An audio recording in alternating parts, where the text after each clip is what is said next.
Waves media తెలుగుకి స్వాగతం. పల్నాడు జిల్లాలో స్క్రబ్ టైఫన్ వ్యాధి ఇద్దరు మృతిపై జిల్లా డిఎంహెచ్ఓ రవికుమార్ వివరణ ఇచ్చారు. జనవరి నుండి ఇప్పటి వరకు 11 కేసులు ఉన్నట్లు రిపోర్టులు వచ్చాయి.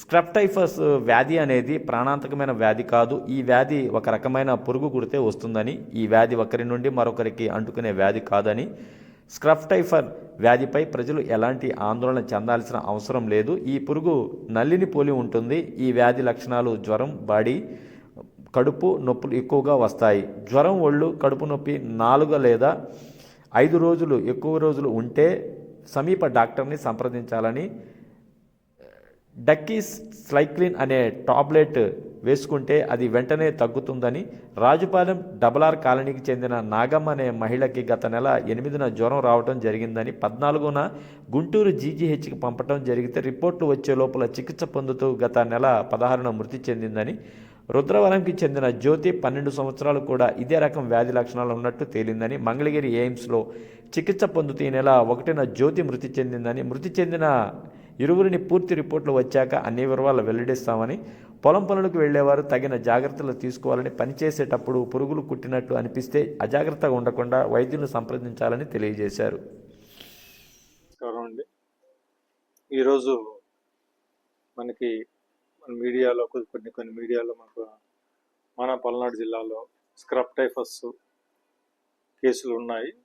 ఒక 2 కేసులు ఎక్స్పైర్ అయినాయి అని మన న్యూస్ వచ్చింది. దీనివల్ల ప్రజల్లో కొంత ఆందోళన కలిగినట్టుగా అనిపించింది. సో దీని గురించి పూర్తి స్థాయి అవగాహన ఒకటి ముఖ్యంగా ప్రజలకి, అలాగే మీడియా మిత్రులకి, మనకి ఎన్ని కేసులు వచ్చినాయి, వాటి పరిస్థితి ఏంటి, అవి ఎలా ఉన్నాయి అన్న విషయం గురించి తెలియజేయడం కోసం నేను ఈరోజు మీడియా మిత్రులందరినీ పిలిపించాను. మనకి ఈ సంవత్సరం అంటే మనకి జనవరి నుంచి మనకి ఇప్పటిదాకా 11 కేసులు మనకి పాజిటివ్ అయినట్టుగా మాకు రిపోర్ట్ వచ్చింది. నిన్న స్టేట్ ఆఫీసర్ వాళ్ళు మాకు రిపోర్ట్ పంపించారు. అలాగే ముఖ్యంగా మనకి పేపర్లో వచ్చినట్టుగా న్యూస్లో వస్తున్నట్టుగా 2 కేసులు డెత్ అయినాయి, స్క్రబ్ టైఫస్ వల్ల డెత్ అయినాయి అని అంటున్నారు. సో ముఖ్యంగా స్క్రబ్ టైఫస్ అంటే ఏంటి, అసలు ఏంది, అది ఎలా వస్తుంది, దాని లక్షణాలు ఏంటి గురించి మనం మొట్టమొదటి మాట్లాడుకుంటే మన ప్రజలకు కూడాను మనం దీని గురించి అవగాహన అనేది క్రియేట్ చేయాలి. కాబట్టి ఈ స్క్రబ్ టైఫస్ అనేది ఒక చిన్న పురుగు, దాన్ని మైట్ అంటాం మనం. ఆ మైట్ అనేది ఆ పురుగు కుట్టినందువల్ల వస్తుంది.